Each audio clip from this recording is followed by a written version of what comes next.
Rationalism বা যুক্তিবাদ। জ্ঞান কিভাবে আসে বা আমরা কোন জায়গা থেকে জ্ঞান পাই বা কোনো তথ্য আমাদের সামনে আসলে সেটাকে কোন কথার ভিত্তিতে আমরা সত্য হিসেবে মেনে নেই, এই জিনিসটাকে বলা হয় রেশনালিজম বা যুক্তিবাদ। আজকে আমরা রেশনালিজম বা যুক্তিবাদ সম্পর্কে একটু বিস্তারিত জানার চেষ্টা করব। রেশনালিজমকে প্রথমত রিজন এই বা যুক্তি এর সাথে কানেক্ট করা যায়। এটা কেমন? ধরুন, বলা হয় যে আপনি কোন একটা জিনিস যুক্তির মাধ্যমে সলভ করে দিবেন বা কোন একটা জিনিস যুক্তির মাধ্যমে আপনি প্রমাণ করবেন যে হ্যাঁ আসলে এটা সত্য, এটা মিথ্যা। এই জিনিসটাকে বলা হয় রিজন, এবং এই রিজনকে মূলত এই রেশনালিজম বা যুক্তিবাদের সাথে কানেক্টেড করা হয়েছে। কেমন? কারণ কোন জিনিস আসলে অভিজ্ঞতা দিয়ে বলা যায় না, কিন্তু ওই জিনিসটাকে যুক্তির মাধ্যমে বা যুক্তির মাধ্যমে যে কোনো কিছু প্রমাণ করা যায়, এবং এই যুক্তিকে বলা হয় রেশনালিজমের প্রধান বাহন। চলুন রেশনালিজমের একটা উদাহরণ হিসেবে আমরা দেখতে পারি লুডো খেলাকে। যেমন আপনি যখন লুডো খেলবেন, এই লুডো খেলাকে বলা হয় অভিজ্ঞতা। মানে আপনি লুডো খেললেন এবং লুডো খেলে আপনি হেরে গেলেন বা জিতে গেলেন, এই জিনিসটাকে বলা হয় অভিজ্ঞতা।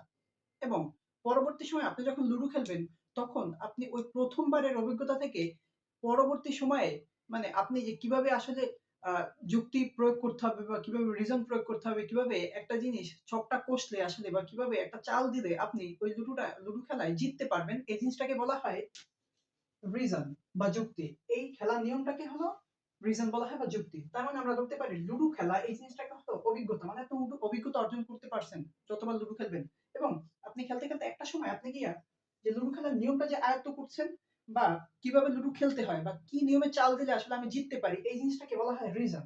রেশনালিজম বা যুক্তিবাদের অন্যতম ধারক এবং বাহক হলো রেনে দিকার্তে বা স্পিনোজা। এরা মূলত কন্টিনেন্টাল রেশনালিস্ট হিসেবে পরিচিত, এবং এরা ইউরোপ কান্ট্রিতে যেমন ফ্রান্স, জার্মান, হল্যান্ড এইসব দেশে তাদের রেশনালিজমের যে ধারণা এটা প্রচার করতে চেয়েছেন।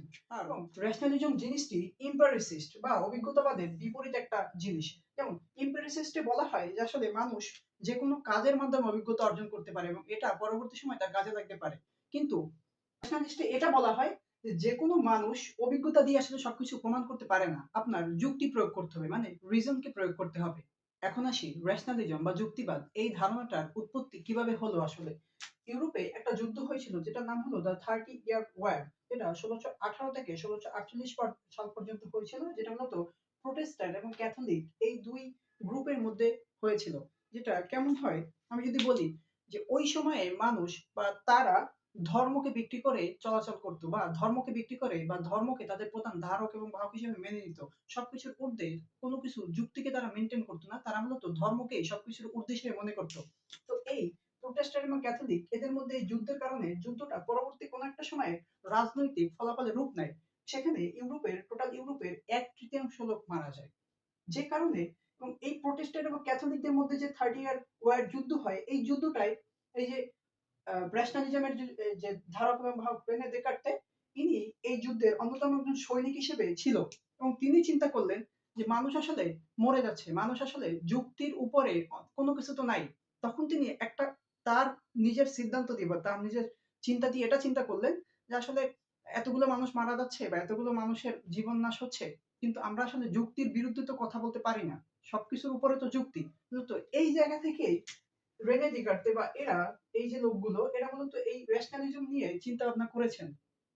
আর সে সময় হলো কি যে রিফর্মেশন হওয়া শুরু করতেছিল ওই সময় পরবর্তী সময়, এবং সায়েন্টিফিক রিভলিউশন বা বিভিন্ন রিভলিউশন হতে যাচ্ছিল। ওই সময় মানুষ আসলে বোঝা শুরু করলো বা মানুষ পুরো ওয়ার্ল্ড ওয়াইড এটা ধারণা ছড়িয়ে পড়া শুরু করলো যে আসলে রেশনালিজম বা যুক্তির মাধ্যমে যেকোনো কিছু প্রমাণ করা যায়। কোনটা সত্য কোনটা মিথ্যা এটা শুধুমাত্র রেশনালিজম বা রিজন প্রয়োগ করে আপনি প্রমাণ করতে পারবেন। আর রেশনালিজমের মূল যে ধারণা এটা যদি আমরা দেখি, এটা মূল ধারণা পাই আমরা প্লেটোর ইনেট আইডিয়া থেকে। প্লেটো তার বইয়ের মধ্যে ইনেট আইডিয়া সম্পর্কে বলে গেছেন, যেটা আসলে হলো মানুষের সহজাত প্রতিক্রিয়া বা মানুষ আসলে সহজভাবে যেটা চিন্তা করবে, এটা যদি আমরা আটকে দেই এটা আসলে হয় না।